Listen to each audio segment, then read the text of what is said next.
I was doing different things. I was with him on the shift, then I was on CSU, and then I went to CAT school, which is counter assault team, which is why I pretty much took the job. I wanted to be a CAT guy. I wanted to be a SWAT guy. It's the easiest way to describe it.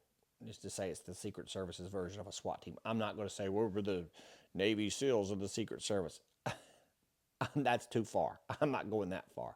Or the SF. Like, I don't know where we stack up in the order of all that stuff, but it wasn't buds and it wasn't the Q course, but it was challenging and it was hard, and I'm very proud of it because not many people become Secret Service agents and even less become CAT guys.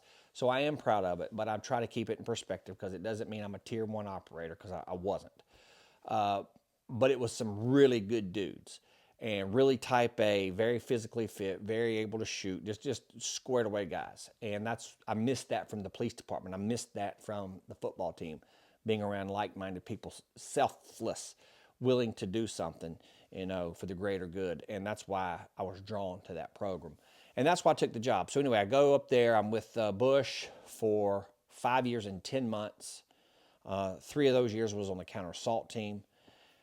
Had challenges there. Washed out the first time.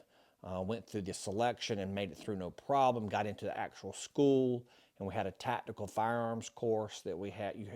Secret Service standards are 70% shooting, but counter assault teams, snipers, emergency response, all the specialty units, which eventually became Special Operations Division, their requirements are 90% or higher.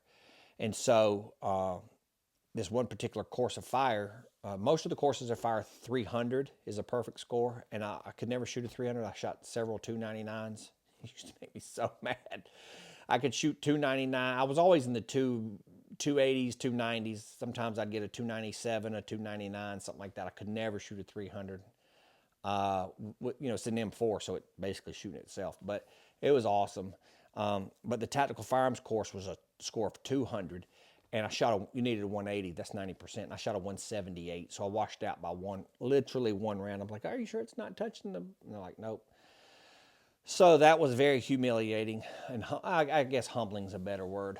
But that plays into the resiliency part of my life that I'll talk about later when I get into an episode about being resilient. But that was humbling. But that was in May, and they liked my attitude. There was a 12-man course, and 2 of us washed out, and they invited both of us back because they liked us. They liked your personality. They'll invite you back, and if you're easy to get along with, if you're coachable, whatever. So I got invited back. I chose to go back because that's what the heck I joined the job for, and went back and made it. But anyway, that was a highlight of my career. Been on counter assault team. I worked with some really phenomenal dudes. Like I said, just some turds too. Okay, there's 10% everywhere, but